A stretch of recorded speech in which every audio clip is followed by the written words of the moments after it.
त्रिभुज के संबंध में आपके द्वारा चर्चा करने का मुझे अवसर मिला।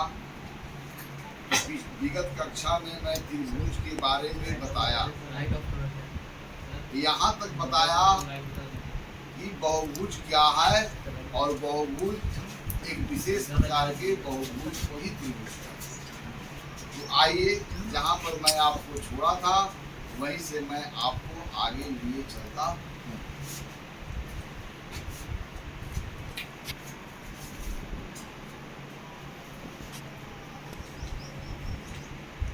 त्रिभुज यह बहुत ही फेमिलियर फिगर्स है, हर जगह आपको देखने को मिलता है। इसी के बारे में बोले थे कि सर आप बताइए, तो मैं आपको कहाँ तक बताया था कि बहुभुज क्या है। फिर मैं बताया कि तीन भुजा वाले बहुभुज को हम त्रिभुज कहते हैं।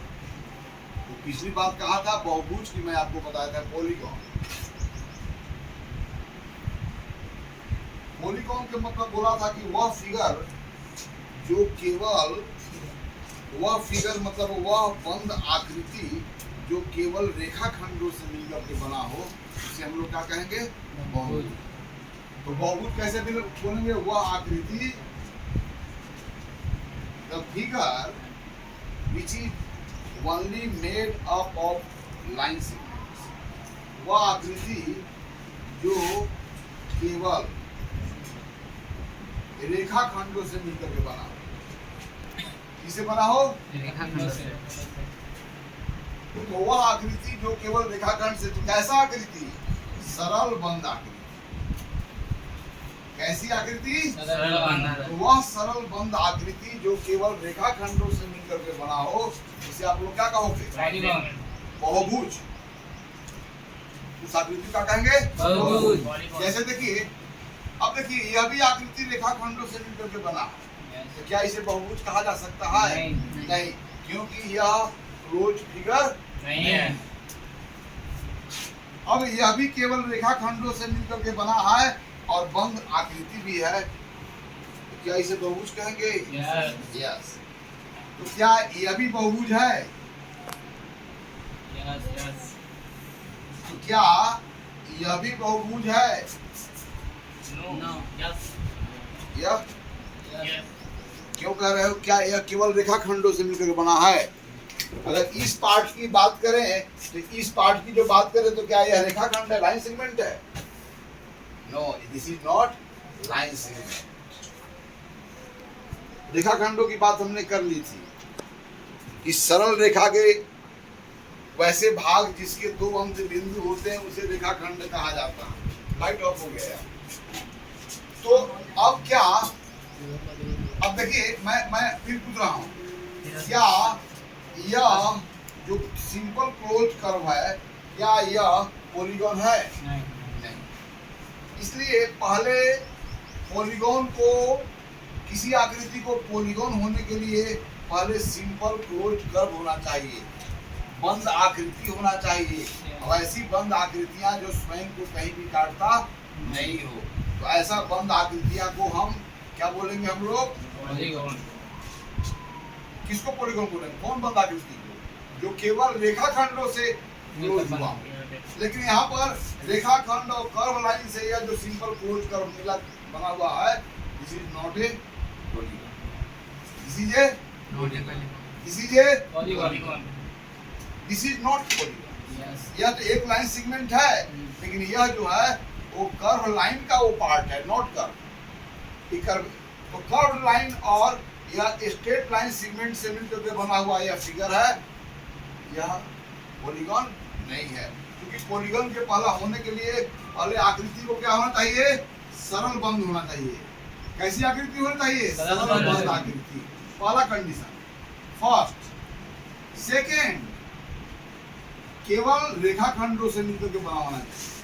केवल रेखाखंडों से मिलकर के बना होना चाहिए। देखिए मैं उदाहरण दे रहा हूं। यह जो है क्या बंद आकृति नहीं है? अगर इंटरनल पॉइंट को हम लेते हैं P को, तो P से बाहर आने के लिए क्या इसको काटना पड़ेगा अथवा नहीं काटना पड़ेगा? इस कारण यह क्या है? बोलो, तुम लोग भी बोलो पीछे क्या से। बंद आकृति है। लेकिन यह सरल बंद आकृति नहीं है, क्योंकि यह आकृतियां अपने आप को काट इन दिया। बिंदुओं पर काट काट दिया। रही है। लेकिन देखो यह बंद आकृति है, साथ ही साथ ये अपने आप को कहीं भी काट नहीं है। तो पॉलीगन के लिए सबसे पहले आकृति को कैसा होना चाहिए? सरल बंद। या सिंपल क्लोज कर्व होना चाहिए। Simple close curve. कर्व की मैं बात किया ना, वो आकृति जिसको बनाने के लिए हाथ को उठाना नहीं पड़ेगा। अब देखिए, तो आज हम लोग पॉलीगन से स्टार्ट करेंगे और पॉलीगन को से हम लोग ट्रायंगल तक पहुंचेंगे और ट्रायंगल के बारे में जो ज्योमेट्रिकल प्रॉपर्टीज है उसके बारे में जानेंगे। फिर यह भी जानेंगे उन ज्यामितीय गुणों से हमारी जानकारी किस तरीके से होगी। तो हम लोग त्रिभुज को बहुभुज के आधार पर जब हम डिफाइन करते हैं तो कैसे कहते हैं कि वह सरल बंद आकृति जो केवल 3 रेखाखंडों से मिलकर के बना हो, उसे हम लोग क्या कहते हैं? त्रिभुज। तो त्रिभुज पहले क्या है? एक बहुभुज है। अब बहुभुज क्या है? जो केवल सरल बंद आकृति है, एज वेल एज रेखाखंडों से मिलकर के बनी। तो सबसे कम भुजा वाला बहुभुज कौन है? जहां से सबसे कम भुजा वाला बहुभुज, कम से कम सबसे कम लाइन सेगमेंट को आप लेकर के कौन सा सिंपल क्लोज कर्व बनाते हो? ट्रायंगल। यानी कि क्या 2 लाइन सेगमेंट अगर आपको दे दिया जाए, 2 लाइन सेगमेंट को कहा जाए कि एक बंद आकृति का निर्माण कीजिए, तो क्या कर सकते हैं? नहीं हो सकता। दोनों रेखाखंडों को अपने अंत बिंदु को ज्वाइन करेंगे तो भी इंटरनल से एक्सटर्नल की ओर आने में कहीं न कहीं किसी काटना की जरूरत नहीं है। इस कारण 2 लाइन सेगमेंट से एक सिंपल क्लोज कर्व बन ही नहीं सकता। तो how many line segments you need to make a close curve? बंद आकृति का निर्माण के लिए कम से कम कितने लाइन सेगमेंट की जरूरत है? 3 लाइन सेगमेंट। तो 3 लाइन सेगमेंट हो और तीनों लाइन सेगमेंट या 3 लाइन सेगमेंट हो और तीनों लाइन सेगमेंट को एक दूसरे को अंत बिंदु पर एंड पॉइंट पर जब ज्वाइन करोगे तब यहाँ पर जो यह पॉलीगन मिलेगा, जिसे हम लोग क्या कहेंगे? त्रिभुज कहेंगे। क्या कहेंगे? तो त्रिभुज को हम लोग कैसे डिवाइड करेंगे? 3 भुजा वाला बहुभुज को हम क्या कहते हैं? इतना तो बात समझ गए। अब देखा जाएगा, अब हम सब पॉलीगन्स की बात कर रहे हैं। अब इन पॉलीगन्स को थोड़ा सा डिवाइड कर रहे हैं कन्वेक्स और कनकेव के रूप में। तो पॉलीगन त्रिभुज को जानने के पहले पॉलीगन के बारे में क्या क्या जानना है जरा समझिए। अब यहाँ पर क्या है? A polygon having 3 sides is called triangle. A polygon having 4 sides is called a quadrilateral. A polygon have 5 sides, 1, 2, 3, 4 and 5 is called pentagon. A polygon have 6 sides, 1, 2, 3, 4, 5 and 6 heptagon, heptagon, neogon, decagon, बहुत सारे नाम हैं। अब चलिए, all these are polygons. क्यों? कि all these are simple closed curve as well as all these are made up of only line segment.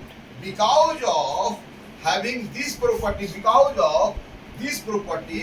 we are calling them polygons. So why they are said to be polygons? Because these closed curve are made up of only line segment. So first polygon is what? Triangles. अब आइए, इस polygon को हम नामांकन करते हैं।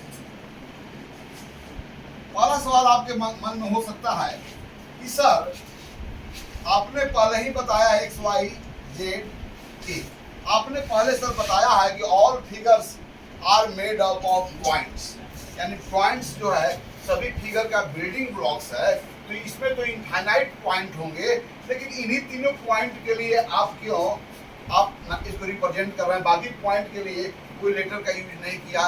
It is very very important to know about the polygon first before starting the properties, before starting to study about the properties of triangles. आइए देखिए, यह पॉलीगन्स है। इस पॉलीगन में तीनों लाइन सेगमेंट को अब हम लोग क्या कहेंगे? इनका साइड कहेंगे। जैसे एक आदमी है, उसका नाम घर में कुछ रहता है, बाहर में नाम कुछ और हो जाता है, कहीं और नामों से पुकारा जाता है। अब वह लाइन सेगमेंट पॉलीगन बनाने में लग गए हैं, इसलिए अब लाइन सेगमेंट को यहाँ पर क्या बोलेंगे हम लोग, साइड बोलेंगे। क्या बोलेंगे हम लोग, साइड। तो line segment A B, line segment B C and line segment A C क्या कराएंगे इसके, साइड। तो how many sides this triangle has, this triangle has 3 sides. कौन कौन है, side A B, side B C, side C. BC के ऊपर एक बार मैं लगाया हूं क्योंकि यह जो लाइन सेगमेंट है जिसके दोनों एंड पॉइंट ए और बी है, इस लाइन सेगमेंट का एंड पॉइंट बी और सी है, इस लाइन सेगमेंट का एंड पॉइंट ए और सी है।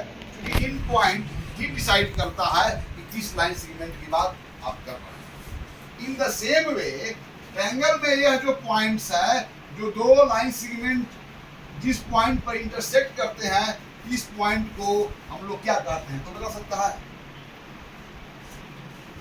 These 3 points at which their sides are joined, what we call those points? इस विशेष पॉइंट का नाम क्या है, तो बता सकता है, शीर्ष बिंदु। क्या कहते हैं इसे, शीर्ष बिंदु। अंग्रेजी में क्या बोलते हैं उसे, वर्टिक्स, पूरा फॉर्म ऑफ वर्टिसेज। तो यह बिंदु जो है बहुत ही महत्वपूर्ण है, क्योंकि इन्हीं बिंदु के द्वारा यह तय होता है कि आप किस त्रिभुज की बात कर रहे हैं। अब तो यहाँ पर यह तीनों बिंदु इसके शीर्ष बिंदु कहलाएंगे, इसलिए त्रिभुज में कितने शीर्ष बिंदु होते हैं। अब यह बिंदु, जिन बिंदु पर बहुभुज के भुजाएं मिलते हैं, उन बिंदु को हम लोग शीर्ष बिंदु कहते हैं। तो मुझे बताइए इस 4 भुजा वाला बहुभुज में कितने शीर्ष बिंदु हैं, कितने हैं, तो 5 भुजा वाला बहुभुज में पैटर्न के अनुसार कितने शीर्ष बिंदु होना चाहिए। इसी प्रकार 6 भुजा वाला बहुभुज में कितने शीर्ष बिंदु होना चाहिए। तो पहला क्वेश्चन है कि शीर्ष बिंदु क्या है त्रिभुज का। अब यहाँ पर भी बिंदु है, यहाँ पर भी बिंदु है, यहाँ पर भी बिंदु है, यहाँ पर बिंदु है। There are infinite points lying between A and C, लेकिन इसमें से ए और सी को ही शीर्ष बिंदु क्यों कह रहे हैं। त्रिभुज के भुजाओं के अंत बिंदु शीर्ष बिंदु कहलाते हैं, अर्थात तो वह बिंदु जहाँ पर त्रिभुज की 2 भुजाएं मिलती है उसे शीर्ष बिंदु कहते हैं। तो त्रिभुज में कितने शीर्ष बिंदु होते हैं, 3। अब आइए जरा, तो इसमें कौन कौन से शीर्ष बिंदु है बोलो, यहाँ पर दिख रहा है एक point X, point Y, point Z and point K. Okay, यहाँ पर शीर्ष बिंदु कौन कौन होंगे, 1, आपके नाम का आप ध्यान से सुनेंगे, ये तो समझ गए। तो यहाँ पर देखिए इसमें कितने भुजाएं हैं, how many sides this polygon है, how many sides this polygon है, 5। अब एक चीज और देखा जाए, इस पॉलीगन का 4 जो पॉइंट है एक्स, वाई, के और जेड, इसमें पेयर लगाते हैं। पेयर लगाना के मतलब two objects in a group is said to be pair। अब चलिए मैं x के साथ y को रख दूं, point x, point y, point x, point z, point x, point k, point y, point z, point y, point k। जरा देखा जाए तो शीर्ष बिंदु के इस युग्म का विशेष नाम है। तो किसी बहुभुज के वह शीर्ष बिंदु जो एक ही भुजा के अंत बिंदु हैं, ऐसे शीर्ष बिंदु को हम लोग क्या बोलते हैं, आसन शीर्ष। क्या कहते हैं हम लोग, आसन शीर्ष। आसन शीर्ष इंग्लिश में क्या बोलते हैं, एडजेसेंट वर्टिसेज। तो बहुभुज के 2 वैसे अंत बिंदु जो एक ही भुजा के अंत बिंदु हो, वैसे शीर्ष बिंदुओं के युग्म को आसन शीर्ष बिंदुओं का युग्म कहा जाता है। अब चलिए एक्स और जेड, अगर यह जो दोनों बिंदु है एक ही भुजा के अंत बिंदु नहीं है, तो इन दोनों बिंदुओं को हम लोग क्या बोलते हैं, सम्मुख शीर्ष। क्या बोलते हैं, सम्मुख शीर्ष बिंदु, सम्मुख शीर्ष। अपोजिट वर्टिसेज, क्या बोलते हैं हम लोग? अपोजिट।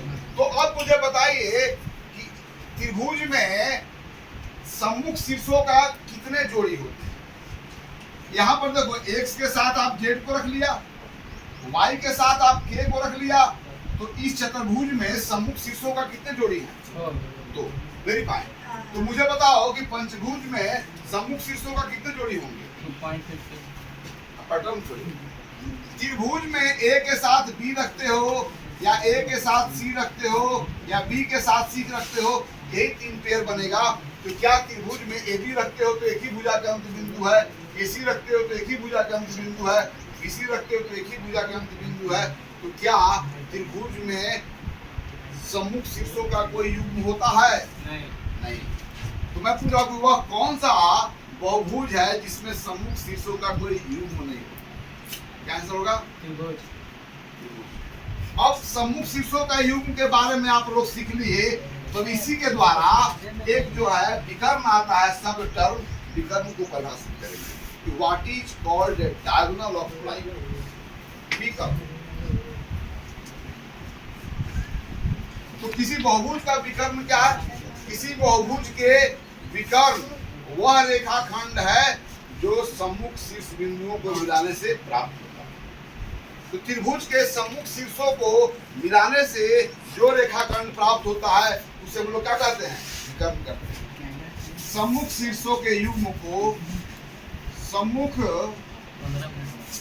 शीर्षों के युग्म को मिलाने पर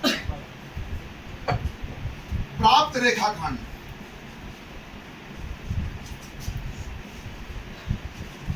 बहुभुज का क्या होता है? विकर्ण कहलाता है। ठीक है। अब मुझे बताइए कि x और z चूंकि ये सम्मुख शीर्षों का युग्म है, इसलिए x से z को मिलाया और y से k को मिलाया। तो मुझे बताओ कि इस बहुभुज जो है चतुर्भुज चार भुजा वाला, उसमें सम्मुख शीर्षों का 2 युग्म है, इसलिए इसमें कितने विकर्ण होंगे? 2। तो यहाँ पर पता करो कि इसको इसके साथ यह सम्मुख शीर्षों का युग्म है, यह सम्मुख शीर्षों का युग्म है, यह सम्मुख शीर्षों का युग्म है, यह सम्मुख शीर्षों का युग्म है, यह सम्मुख शीर्षों का युग्म है। तब यहाँ पर तुम लोग पता करो कि पेंटागोन जो होगा, पंचभुज होगा, इसमें सम्मुख शीर्षों का कितने जोड़े हैं, और जितने जोड़े होंगे उतना ही डायगोनल्स होंगे। तब इसी से उठता है क्वेश्चन कि त्रिभुज के कितने डायगोनल्स होते हैं? How many diagonals A triangle has? त्रिभुज के कितने विकर्ण होते हैं? पहले बताओ, त्रिभुज में कितने विकर्ण होते हैं? चलिए हम त्रिभुज लिख दिए, त्रिभुज, चतुर्भुज, पंचभुज। त्रिभुज में कितने विकर्ण होते हैं? 3। क्या कौन कौन विकर्ण होते हैं? बना के दिखाओ। किसी बहुभुज के सम्मुख शीर्षों को, जैसे यह विकर्ण हुआ, यह विकर्ण हुआ, यह लाइन सेगमेंट विकर्ण है, यह विकर्ण है, तो इसलिए विकर्ण है, इनको मिला रहे हैं तो ये अपोजिट शीर्ष है, यानी कि एक ही भुजाओं पर स्थित नहीं है, यह एक ही भुजाओं पर स्थित नहीं है, ये एक ही भुजाओं पर स्थित नहीं है। इस कारण ये सभी लाइन सेगमेंट जो अपोजिट शीर्ष को ज्वाइन करने पर प्राप्त हुआ है, यह विकर्ण कह रहा है। तो क्या त्रिभुज में विकर्ण होते हैं? A triangle has no diagonal. त्रिभुज का कोई विकर्ण नहीं होता। तो पूरा क्यों नहीं होता? वाई? क्योंकि त्रिभुज में सम्मुख शीर्षों का कोई युग्म नहीं। इस कारण त्रिभुज में कोई विकर्ण नहीं। फिर से मुझे रिपीट कर दो, त्रिभुज में कोई विकर्ण क्यों नहीं होता? त्रिभुज में सम्मुख शीर्षों का कोई युग्म नहीं। इस कारण त्रिभुज में कोई विकर्ण नहीं होता है। चलिए आप यही ना है, आप एबीसी ए के साथ किसको रखेंगे? चलिए इनके तीनों शीर्षों का युग्म बना है, ए के साथ बी को रखेंगे ना? Yes sir. और क्या ए के साथ रख सकते हैं? एसी। अब बी के बात करें, बी के साथ किसको रख सकते हैं? सी को। सी को। और बी के साथ किसको रख सकते हैं? बी के साथ ए तो है ही है। Yes sir. तो यहाँ पर बताइए कि ए बी, ए सी और बी सी ये सम्मुख शीर्षों का युग्म है कि आसन शीर्षों का युग्म? आसन शीर्ष के मतलब कि वह बिंदु या वह शीर्ष बिंदु जो एक ही भुजा के अंत बिंदु है, तो उसको बोलते हैं आसन शीर्षों का युग्म। ए और बी के बात करेंगे तो ए बी भुजा की इंड पॉइंट है, ए सी के बात करेंगे ए सी भुजा की इंड पॉइंट है, बी सी की बात करेंगे तो बी सी भुजा की इंड पॉइंट। आसन शीर्ष बिंदु होगा। हाँ? आसन शीर्ष बिंदु आसन तो शीर्ष क्या त्रिभुज में सम्मुख शीर्ष बिंदुओं का कोई जोड़ युग्म होता है? नहीं क्योंकि त्रिभुज में सम्मुख शीर्ष बिंदु का कोई युग्म नहीं होता है, implies that त्रिभुज के कोई विकर्ण नहीं होता है। फाइनली क्या आप लोग इससे निष्कर्ष निकाले? त्रिभुज में विकर्ण क्यों नहीं होता है? क्या आंसर देंगे? क्योंकि सम्मुख त्रिभुज में सम्मुख शीर्षों का युग्म नहीं होता कोई है युग्म नहीं होता है, इस कारण त्रिभुज का कोई विकर्ण नहीं होता नहीं होता है ना। तो चूंकि इसको त्रिभुज पढ़ेंगे, त्रिभुज में सम्मुख शीर्ष बिंदु शीर्षों का का युग्म नहीं कोई युग्म नहीं होता है। ऐसा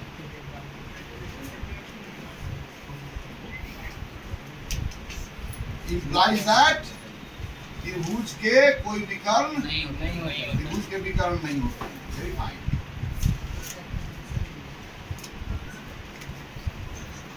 हो गया। अब चलिए विकर्ण के आधार पर ही डिसाइड होगा कि त्रिभुज को हम कॉन्वेक्स कहें कि हम कॉन्केव कहें। अब त्रिभुजों का वर्गीकरण सॉरी बहुभुजों का वर्गीकरण विकर्णों के आधार पर दो भागों में करने जा रहे हैं, उत्तल बहुभुज और अवतल बहुभुज। विकर्ण समझ गया ना? यस सर तो किसी बहुभुज का विकर्ण क्या है? किसी बहुभुज के सम्मुख शीर्षों को मिलाने से जो रेखाखंड प्राप्त होता है वह बहुभुज का विकर्ण है। अंडरस्टैंड? त्रिभुज में सम्मुख शीर्षों का कोई युग्म नहीं होता है, इसलिए त्रिभुज में विकर्णों की संख्या 0 होती है। चूंकि चतुर्भुज में सम्मुख शीर्षों का 2 युग्म होता है, इस कारण चतुर्भुज में कितने विकर्ण होते हैं? 2 होते हैं डायगोनल जिसको बोलते हैं। अब पंचभुज में पता करो कि यहाँ सम्मुख शीर्षों का कितने जोड़ी होंगे? सम्मुख शीर्षों का जितने भी जोड़ी होंगे उतना ही डायगोनल से बनेगा। तो फिर आप सतभुज में पता करो, ये सतभुज पता करो। अब इस तरह से जब आपको संख्या डेटा मिल जाएगा तो उन डेटा के द्वारा उसमें पैटर्न ढूंढो, क्या सम्मुख डायगोनलों की संख्या सम्मुख शीर्षों की संख्या से क्या कोई रिलेट करता है? यहाँ जैसे सम्मुख शीर्षों की संख्या 3 हो गई तो डायगोनल 0, सम्मुख शीर्षों की संख्या 4 हो गई डायगोनल 2, सम्मुख शीर्षों की संख्या 5 हो गई। यहाँ पर नंबर ऑफ डायगोनल्स पता करो, जब 6 हो गई तो नंबर ऑफ डायगोनल्स पता करो। और सब फिर डॉट डॉट आगे दे करके यहाँ से पैटर्न ढूंढना है कि बहुभुजों की संख्या कोई बहुभुज में अगर n शीर्ष रहे होंगे या n भुजा रहे होंगे तब उसमें नंबर ऑफ डायगोनल्स कितने होंगे। इसी का नाम है math. First you collect the data and after it you analyze the data. There is some pattern following this data or not. If the rule which are being followed in all the data, that is called pattern. जब यह पता हो गया तो आप जो है तो 50 भुजा वाला बहुभुज दो, हम बता सकते हैं कि डायगोनल्स कितने होंगे। आप 60 वाला दो, हम बता सकते हैं कि डायगोनल्स कितने होंगे। अर्थात यहाँ पर इस गतिविधि के द्वारा जो हम आंकड़ा प्राप्त करेंगे उसके बाद हम बीजीय विधि का प्रयोग करके हम बता सकते हैं कि बहुभुजों की भुजाओं की संख्या अगर इतना होगा तो उसके संगत डायगोनलों की संख्या कितना होगा। अब चलिए इससे मैं आगे बढ़ता हूँ।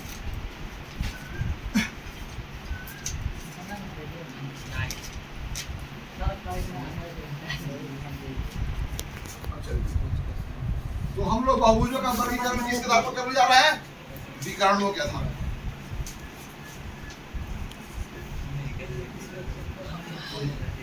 बहुभुजों का वर्गीकरण विकर्णों के आधार पर।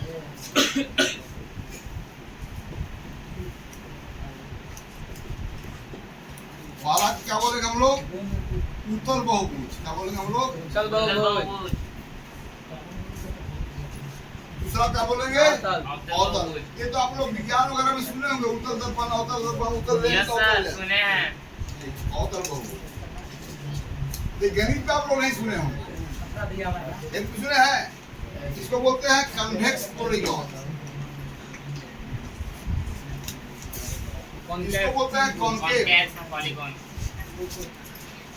आप मुझे बता सकते हैं कि किसको कॉन्वेक्स कहते हैं, किसको कॉन्केव कहते हैं? बता सकते हैं? कोई बता सकता है? चलिए मैं स्टार्ट करता हूँ।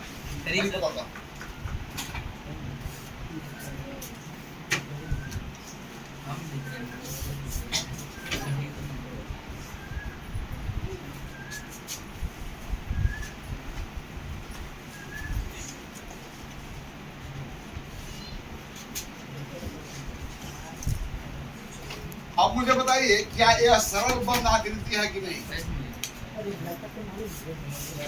यह सरल बंद आकृति है कि नहीं है? क्योंकि अपने आप को कहीं नहीं काट रहा है, साथ ही साथ इसके अंदर से बाहर जाना हो तो इसे बस काटना होगा। क्या यह सरल बंद आकृति है कि नहीं है? अभी परिभाषा में बताया हूँ कि वह बहुभुज जो चार भुजाओं से मिलकर के बना हो उसे हम लोग क्या बोलते हैं? चतुर्भुज, क्वाड्रिलेटरल बोलते हैं। तो देखिए यह बंद आकृति केवल रेखाखंडों से मिलकर बना है, साथ ही साथ चार रेखाखंडों से मिलकर बना है, और ये भी चार रेखाखंडों से ही बहुभुज मिला हुआ है। इसलिए ये भी क्या है? चतुर्भुज है। और ये भी क्या है? दोनों क्वाड्रिलेटरल, बोथ आर क्वाड्रिलेटरल। आप लोग सरप्राइज नहीं हो रही हो? Both are quadrilateral because both are simple closed curve and are made up of only 4 line segments. So both are quadrilateral. लेकिन what is the difference between them? या यह जान। तो देखिए मैं अभी ये बताया हूँ डायगोनल्स क्या है। डायगोनल्स क्या है? तो अब देखिए ए और सी जो है कैसा शीर्ष है? अपोजिट शीर्ष है कि नहीं है? Yes sir. अपोजिट शीर्ष को हम लोग ज्वाइन किए तो एक इसका डायगोनल मिला। Yes sir. बी और डी कैसा है? बी और डी भी तो अपोजिट शीर्ष है, बीडी मिला। लेकिन अब देखो यहाँ पर अपोजिट शीर्ष यह है तो यह डायगोनल मिला, लेकिन अंतर क्या है? तो इसको मिटा देते हैं फिर। देखिए यह क्वाड्रिलेटरल्स का यहाँ पर जो पॉइंट है डी, यहाँ पर पॉइंट मान लो कि पॉइंट एक्स है, तो मुझे बताओ कि पॉइंट एक्स क्वाड्रिलेटरल का इंटीरियर साइड का पॉइंट है कि एक्सटीरियर का पॉइंट है? बाहर का है। Yes sir. यस। अब देखिए इनका डायगोनल्स एसी को और इनका डायगोनल्स बीडी को ज्वाइन करते हैं। इस चतुर्भुज के सभी डायगोनल्स इसके इंटरनल में नहीं, साइड में नहीं है, इसके अभ्यंतर में स्थित नहीं है। इसके एक डायगोनल्स इसके अभ्यंतर से बाहर है, इसलिए इस क्वाड्रिलेटरल को हम लोग बोलेंगे कॉनकेव पॉलीगॉन। कॉनकेव अवतल बहुभुज। यह अवतल चतुर्भुज है। कौन सा चतुर्भुज है? अवतल चतुर्भुज। अवतल चतुर्भुज, क्योंकि इसका सभी विकर्ण इसके अभ्यंतर में स्थित नहीं है। लेकिन इस चतुर्भुज का सभी विकर्ण अभ्यंतर में स्थित है। इस कारण इस चतुर्भुज को और इस पॉलीगॉन को हम लोग क्या बोलेंगे? उत्तल चतुर्भुज। Convex quadrilateral. तो हमारा पाठ्यक्रम में हम लोग को सिर्फ उत्तल बहुभुजों का अध्ययन करना है। हम लोग रेस्ट्रिक्टेड हैं कि हम लोग के इस टाइप का क्वाड्रिलेटरल्स का स्टडी अभी नहीं करना है। इस तरह की क्वाड्रिलेटरल का स्टडी हायर क्लासेज में होती है, लेकिन हम जिस क्लास में का शिक्षार्थी है वहाँ पर पाठ्यक्रम हमें सिर्फ उत्तल बहुभुजों का अध्ययन करने की सलाह देता है। अंडरस्टैंड? तो व्हाट काइंड ऑफ, तो चलिए तो सबसे पहले आप मुझे बताइए, पैटर्न बताइए ना। पैटर्न पैटर्न पैटर्न पैटर्न आप ढूंढेंगे तब ना, उसी पर हम टाइम लगावे। चलिए पैटर्न के मतलब, चलिए पंचभुज हुआ ना, 1 2 3 4 5। चलिए A B C D E. अब देखिए जरा ए के साथ क्या? एसी एक डायगोनल होगा कि नहीं होगा? होगा सर। ए के साथ क्या रखेंगे? डी। ए के साथ बी को छोड़ करके ए के साथ तीनों बिंदु को रखेंगे और उनको मिलाएंगे तो डायगोनल बनेगा। ए के साथ सी, ए के साथ डी और ए के साथ क्या हो गया? ई। ये हो गया। अब चलो सी के साथ क्या रख सकते हैं? सी के साथ ई। क्या रखेंगे? बोलो सी के साथ ई। बोलो लगाओगे तब यार। ये क्या बता दिया हमको? अब actually please close your camera. यही को मैं छोड़ देता हूँ।